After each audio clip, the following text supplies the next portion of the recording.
Come on in, come on in, come on in. You look like more like you rode a bike. By the way, bikers are much cooler. We're just bicyclists. Morning. At all? Do you want to speak at all? We should have you. Stand near your Metzer. Kid do it all. Stand near your Metzer. Come on. I have to worry about my hair all the time. Louis Gohmert doesn't have to worry about hair and makeup. So sexist.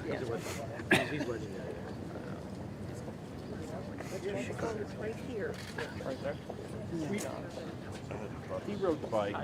He walked it. I'm going to call you up. So it'll be okay. Thank you for All right. Good morning, everyone. It is an honor to be with you at the National Law Enforcement Officers Memorial and to be joined by Marcia Ferranto, the CEO of the Memorial Fund, and also Chief Gallagher, and a number of members. As you noticed this morning, members are dressed a little different. Some of us went out early this morning and rode with the Capitol Police, but everybody wanted to pay their respect and be a part. During that ride, I had some time to reflect on the National Police Week, about the incredible work our men and women in blue do for us, and why they do it. I'm reminded of the words of the San Diego police officer from last year who said, "I didn't do this job to be liked every day. I didn't do it to become rich. I did it because I wanted to be out there making a difference and helping people." And I know this has been a rough year. It's been a rough couple years for men and women in blue. And the Republican Conference wanted to not only say thank you, we wanted to be a part of it and be with you. There are a number of members with me today who wore the uniform. They know what you're going through. They know the struggles that you have. But we want you to know each and every day that we thank you for your work. We thank you for being there at the time of need. We thank you when you come and save someone, even if they're not appreciative. And we thank you for all the support. So to all the officers, please know you are making a difference. You are helping people. We, the American people, appreciate your tireless work. If you don't hear it in the times of struggle, if you don't hear it in the times of someone maybe protesting, yelling in your face, know that you're loved, respected, and appreciated. Moments ago, I spent the morning and biked here with members of the United States Capitol Police, something I've done quite regularly with Joe, but in the last year, not as much. I have the privilege of working with these men and women every day, and I can tell you they work tirelessly to keep us safe every single day. There's members who personally have the experience of having their life saved. There's Capitol Police officers who've given the ultimate sacrifice. Many of the members here were laying wreaths to those who were back home, who gave the ultimate sacrifice for people they don't even know, but because they wanted to make a difference. We all want to show our gratitude for those who protect our communities each and every day, not just during the National Police Week, especially when you think about the sacrifice that our law enforcement officers and their loved ones make to the communities to keep us safe. Every year, hundreds of law enforcement officers are killed in the line of duty. Their names are added to the National Police Memorial here in Washington, D.C., as an enduring tribute to the fallen and a place of comfort for those who were left behind. This year, on its 30th anniversary, 394 more names were carved into this marble wall of heroes. Pause for one moment and think of that number. 394 more names. Those could be mothers, fathers, brothers, sisters, children that are not coming home. It's one of the deadliest in the history for law enforcement. We pray for all the heroes and families listed on the memorial wall. I want to pay special tribute. There were 4 from the Capitol Police personnel added, and there's going to be 3 more added next year. Sergeant Chris Inney, Detective John Gibson, Officer J.J. Chestnut, Sergeant Clinton Holtz, Brian Sitnick, Billy Evans, Howard Levengood. This is a year the Capitol Police have not seen before. Every morning you wake up, you go out, you don't realize what the day holds. We thank you for that, getting up each and every day. We thank you for the days when you come in with the Capitol or be a baseball game, when shots are fired. You go forward. You know, there's a wreath over there that Michael Turner laid.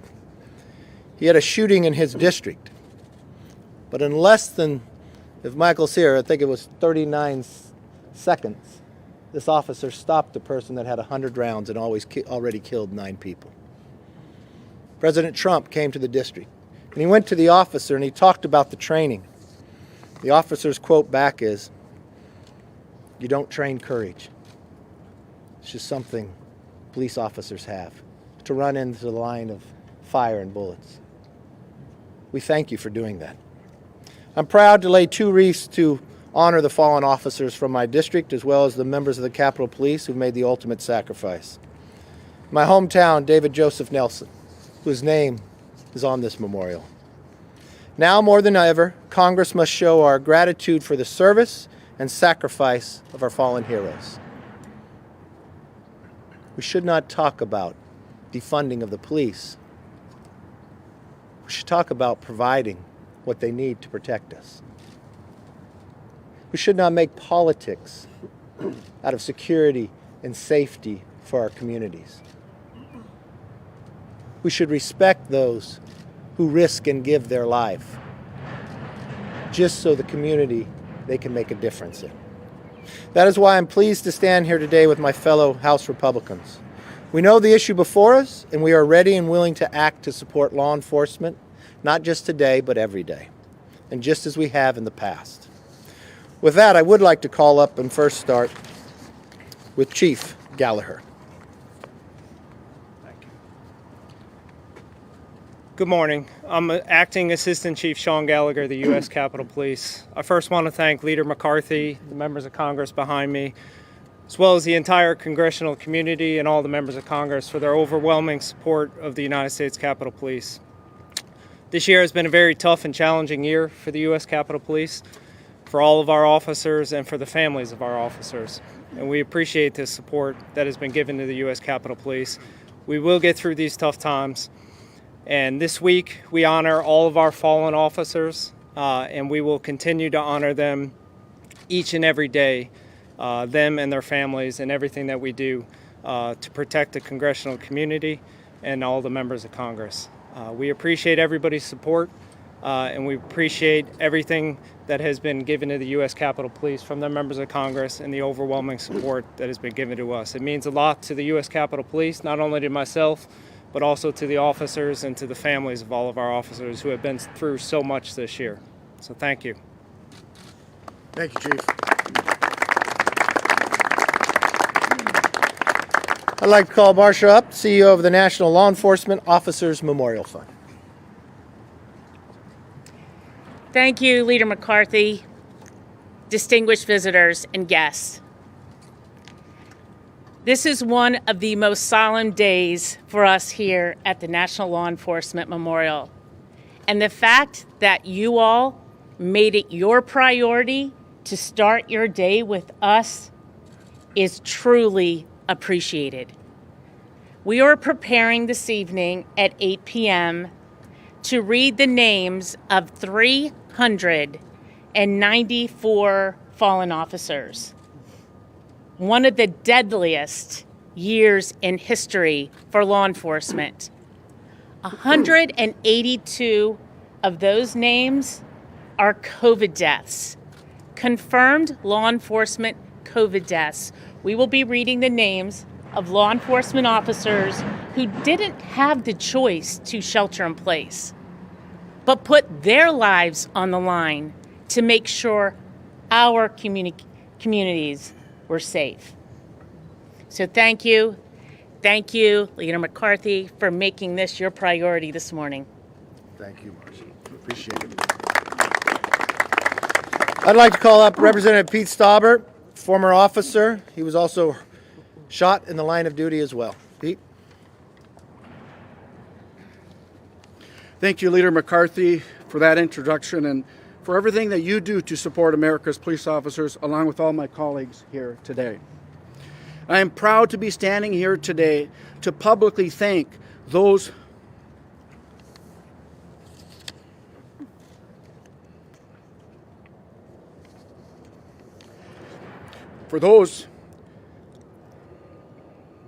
who proudly wear their uniform, and to honor those brave officers who have fallen in the line of duty. As a former police officer, I know firsthand how dangerous the job is. I know what it is like to put on the uniform, kiss your family and kids goodbye, and head to work, uncertain what type of call or situation you will encounter that day. It is a hard job, it is a noble job, and it's an honorable profession. I know that the men and women who serve and protect our communities each day do an excellent job. In my 23 years with the Duluth, Minnesota Police Department, I served with some of the most compassionate and honorable people I have ever had the privilege to meet. They became police officers because they love their community and they want to make a difference. That's why it absolutely breaks my heart when I hear anti-police rhetoric and calls to defund the police. This kind of rhetoric is demoralizing and dangerous as it puts officers increasingly at risk. This reckless rhetoric cannot be tolerated. As a former police officer, I am so grateful for the chance to serve in Congress during this period and stand in defense of my brothers and sisters in blue. I will always have your back, and so will my Republican colleagues. We will never forget the sacrifices that you have made and the sacrifices that your families have made. So thank you for protecting us from those who wish to do us harm. Thank you for bettering our communities. Our country is exceptional because of your courageous service. May God bless each and every one of you, and God bless your families. And God bless the fallen officers and their families. We will never forget them. Thank you.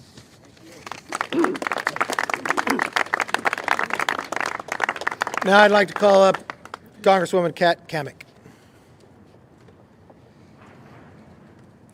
Good morning. Whew, Pete.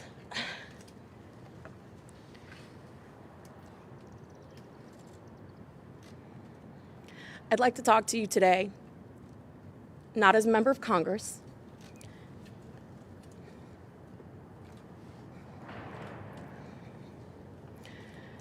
but as the wife of a first responder. Right now, my husband's on his way to work. He's headed to a SWAT call out.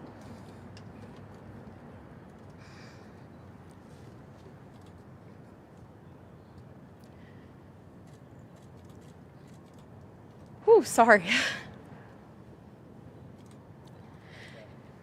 He's on his way to a SWAT call out. And this is just a normal everyday for us.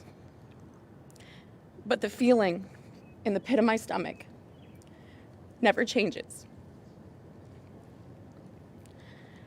To the families of the first responders, of our LEOs that are having very uncomfortable, scary conversations at the dinner table, thank you.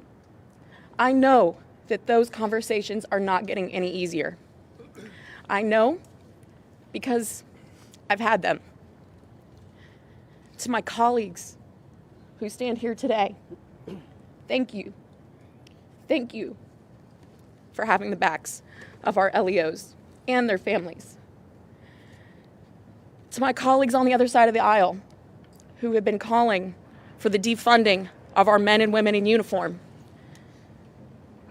please consider joining us for an educational ride-along. I think it would be very illuminating. Thank you to all of the communities who have stood strong against the push for taking the critical life-saving equipment off the backs of our men and women, despite tremendous pressure in the media, from local and national leaders. Thank you. And to the families of all those that have a name on the wall behind us, please know that there is an army, a thin blue line army behind you who thinks of you every single day.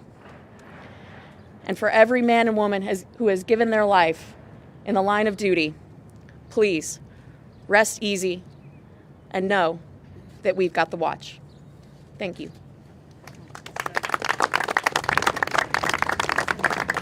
Thank you, Kat. And as I said, there's a number of members who served but were in uniform before. Congressman John Rutherford was the sheriff. If you ever spend time with him in his community, he may be the member of Congress, but he's never left being the sheriff. So I want to bring the sheriff up.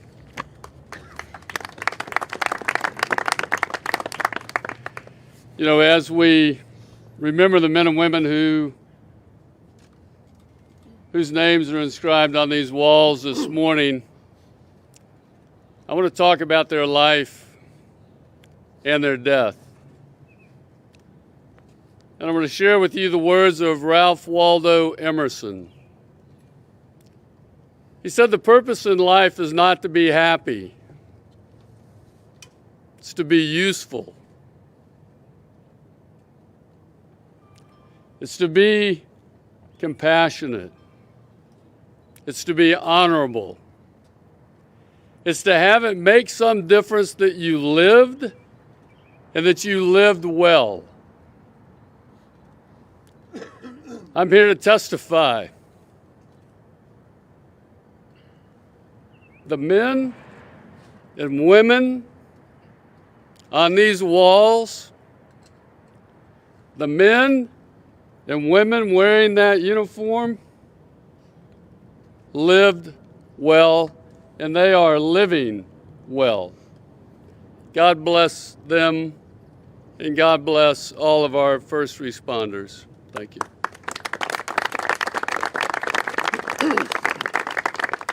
I'd like to end with one way.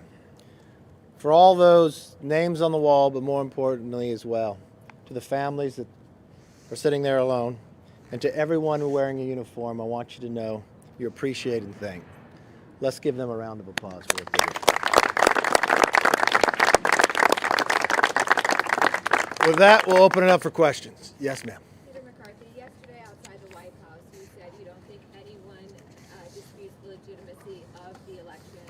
Well, just yesterday in a committee hearing, you had 3 members talk about the January 6th being perhaps peaceful. You had 2 members of Congress in the villages over the weekend saying that Joe Biden did not win the election, that President Trump is still the president. And in every single poll, a majority of Republicans think that Joe Biden did not legitimately win the election. So how do you stand by that statement that you don't think anybody questions the legitimacy of the election, and how do you square that? You know, I appreciate your question. We're here to honor on a National Police Week.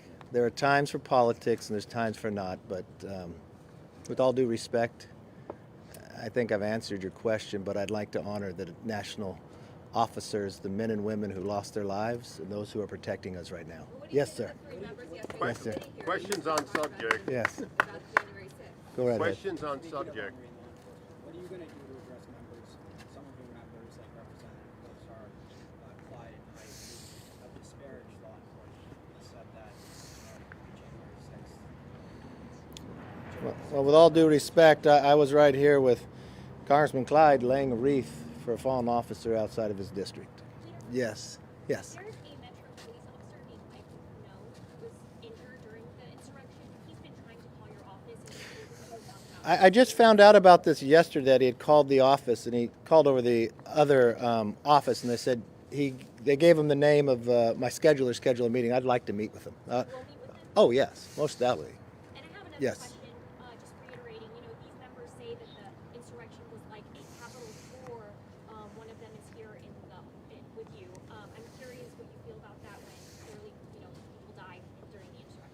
I mean, what happened on the 6th was atrocious, went through. Nobody, when I look at the rioters that came in, those people should be held accountable to the rule of law, and that's exactly what's happening. What about Yes. the members that are saying this? Yes. So, what can Americans do moving forward to show support and love for the police at a time where many in the mainstream media have been very hostile towards the police? You know, the first thing I think people should do is be able to respect the job that the men and women do every day. I don't think people walking out that talk about cutting the police, the struggle that they have is even greater today than it was years before. We saw one of the deadliest years that we haven't seen where they lost their lives in protection and security and safety. We have people across America afraid to go out in their communities, afraid to be out at night.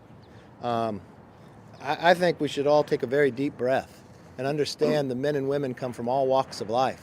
And they all do it for one reason, kind of what the sheriff talked about, making a difference.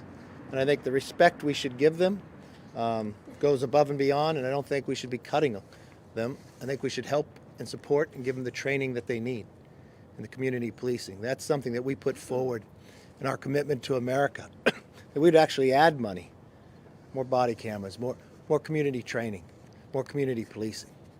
With that, in a week that we want to honor those that gave the ultimate sacrifice, many of us never knew them. But they ran in when the bullets were being fired. They came when we called, even if you didn't support them, and they're there to protect you, to make your community safer. Thank you and have a good week. Thank you. Thank you. That means a lot. Appreciate what you've done. Appreciate your support. If the question was on, if